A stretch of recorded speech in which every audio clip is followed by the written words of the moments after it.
Do you drink coffee? What about sodas? Energy drinks? I'm sure that you could say yes to one or more of those questions, because caffeine is one of the most highly consumed substances in America. Of course, all this caffeine consumption is having good and bad effects on our bodies. So, what exactly are the bad effects of caffeine? Well, when you drink a cup of coffee, your blood pressure is temporarily spiked. When you drink coffee or another caffeinated substances in excess, this spike continues for a prolonged period of time. This spike, if it continues for too long and for, months, weeks, days at a time, can cause you to develop heart disease. Now, another not so good thing associated with the consumption of caffeine is dehydration.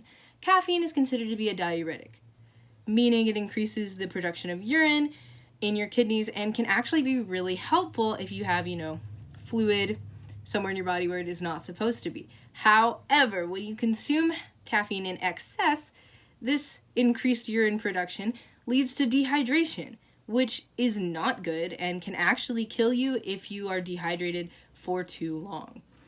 And on the more mental side of the not so good effects comes the anxiety.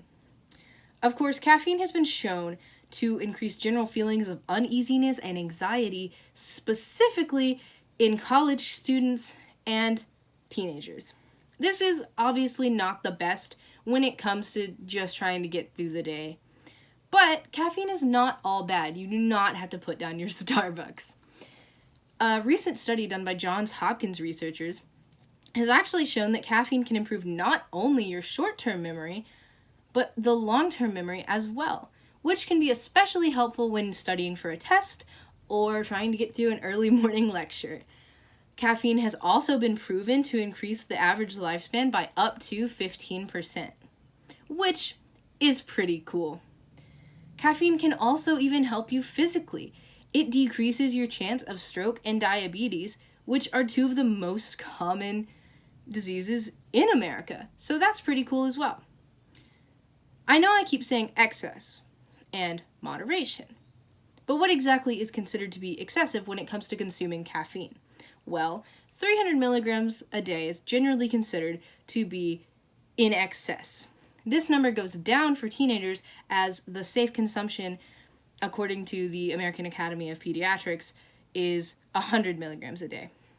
But what exactly does that mean for your favorite drinks? Well, for example, in 1 cup of coffee, 1 8-ounce cup of coffee, like this, there is 96 milligrams of caffeine. In 1 8-ounce cup of black tea, there is 47 milligrams of caffeine. And obviously in other things like sodas, there is generally about 34 milligrams of caffeine, though this number has been shown to be as high as 42 milligrams. Same goes for energy drinks. In a typical can of Monster, there is 160 milligrams of caffeine, though this number can be as high as 250 milligrams, which is almost in excess right there. So what should you do? Well, you don't have to stop drinking caffeine. You should actually continue drinking caffeine because it is benefiting you. It's just important for us to be aware of not only the effects that caffeine is having, but also how much caffeine we are consuming every day. Because obviously, we like coffee, we like caffeine, we like coffee shops. We just have to be safe when consuming it. Thank you for your time.